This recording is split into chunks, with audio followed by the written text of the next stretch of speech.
राजा जा रहा था, देखा गन्ने के खेत हैं, इतने गन्नों की खेती है, थोड़ी प्यास लग गई है, कोई प्यास, कुछ गन्ने का रस पी लूं। एक खेत में गया, सामान्य नागरिक का, राजा का वेश नहीं था, एक सामान्य नागरिक के वेश में था वो राजा। तो खेत में गया कि बुढ़िया थी, कि बुढ़िया माँ प्यास लगी है, आओ बीरा, आओ बताऊ, आओ बताऊ, बैठो। बिठाया कर ठंडे हो जाओ, पसीना पसीना पूछ लो। लो, अब वो बुढ़िया ने गन्ने का चरखी में वो गन्ना दे के रस निकाला, एक प्याला दिया राजा ने, जो राजा दिखने में नागरिक था, पिया, बहुत अच्छा लगा।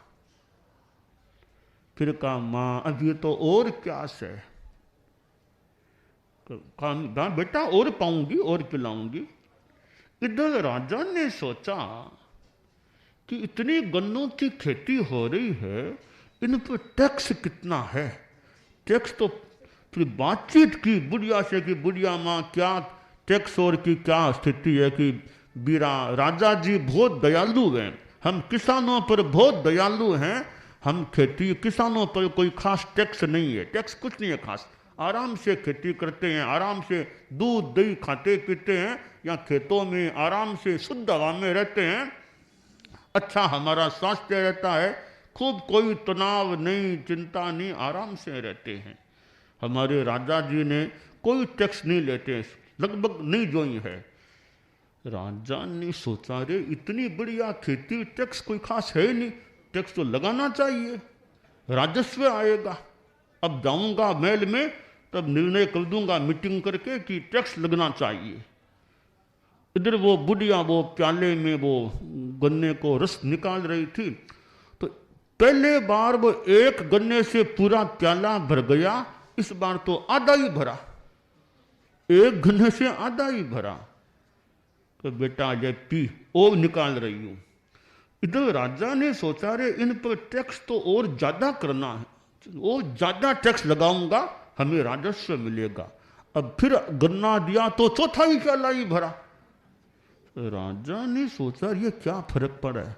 राजा बोला बुढ़िया माँ पहली बार एक गन्ने से पूरा प्याला भर गया, दूसरी बार एक गन्ने से आधा ही भरा, तीसरी बार चौथा ही प्याला ही, इतना फर्क कैसे आ गया। तो बुढ़िया यहाँ समझदार कोई थी, बोली बीरा लगता है राजा जी की नीयत में अंतर आ गया है, अब राजा जी की नीयत में अंतर आ गया, तब यह रस भी कम हो गया है। तो फिर राजा ने सोचा रे क्यों इन पर टैक्स लगाना, क्यों लगाना, बेचारे आराम से रहते हैं, क्यों, हमारा काम चलता ही है राज्य का, इनका है वैसा ही है, कोई टैक्स नहीं बढ़ाऊंगा, कुछ नहीं करूंगा। फिर वह गन्ना दिया, फिर पूरा प्याला भर गया कि माँ अब क्या, अब राजा की नीयत सुधर गई है, नीयत सुधर गई तब प्याला पूरा भर गया है। तो वो राजा तो कह रहा था एक प्यालो और पाद बूढ़ी माई, एक प्यालो और मारी सारी प्यास बुझा दे बूढ़ी माँ, मारी सारी प्यास एक प्यालो और पाद बूढ़ी। तो कभी राजा को प्यास लगी हुई थी, पर भावों में परिवर्तन, तो भावों में जो कहानी में जैसा है, राजा की नियत ज्यादा टैक्स की हुई तो गन्ने का रस भी कम हो गया, नियत वापस के टैक्स नहीं लगाऊंगा अब, और तो वापस प्याला एक गन्ने से ही भर गया। तो ये भाव परिवर्तन आदमी में हो सकता है।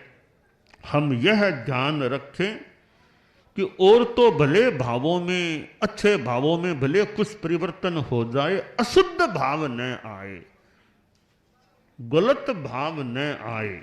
जैन दर्शन में, जैन वांग्मय में 6 लेस्याएं बताई गई है, कृष्ण लेस्या, नील लेस्या, कापोत लेस्या, तेजो लेस्या, पद्म लेस्या, शुक्ल लेस्या।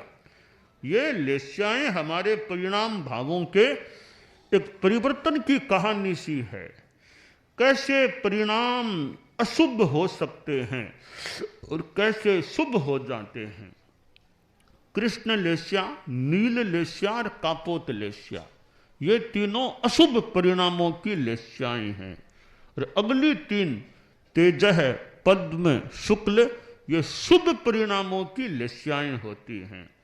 तो ये लेस्या परिणाम भाव, ये जितने आदमी के शुद्ध रहें तो पाप कर्मों के बंधन से बचाव, और ये अशुद्ध होते हैं तो पाप कर्मों का बंध हो जाता है, हो सकता है। तो ठीक है, शुभ योगों से पुण्य का बंध होता है, अशुभ से पाप का बंध होता है। शुभ योगों से निर्जरा भी होती है। निर्जरा और पुण्य, शुभ योग से दो कार्य होते हैं। एक कार्य है पुण्य का बंध, दूसरा कार्य है कर्म की निर्जरा। शुभ योग की ये दो मानो शाखाएं निकलती हैं, दो कार्य। कारण एक, गहराई में जाएं तो कारण भी दो हो सकते हैं। मोटा मोटी शुभ योग है, उससे निर्जरा भी होती है और शुभ योग से पुण्य का बंध भी होता है। प्रश्न हुआ कि पहले पुण्य का बंध होता है या पहले धर्म निर्जरा होती है।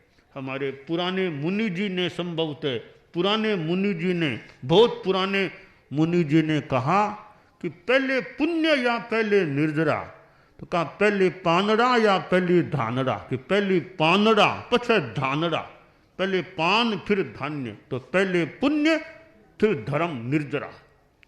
तो थोड़ी सूक्ष्म बात है तत्वज्ञान की, बहुत गहराई में नहीं भी जाएं अभी। इतना सा भी कि शुभ योग से निर्जरा भी मानी गई है और शुभ योग से पुण्य का बंध भी होता है। तो भाव हमारे शुभ हैं, शुद्ध हैं, योग शुभ हैं, तो निर्जरा और पुण्य के बंध की बात। योग अशुभ हैं, अशुद्ध भाव हैं, तो पाप का बंध। तो मोहनीय कर्म, ये उजड़ा ने मेला कया जोग, मोह कर्म संजोग विजोग। कि मोह कर्म का संयोग है तो योग अशुभ है, मोह कर्म का वियोग है तो योग शुभ हैं, उज्जवल हैं। हम अपने योगों को, भावों को, विचारों को शुद्ध शुभ रखने का प्रयास रखें, यह काम। क्या अविद्या नामन्तस्तिमिरामिहिरद्वीपनगिरे।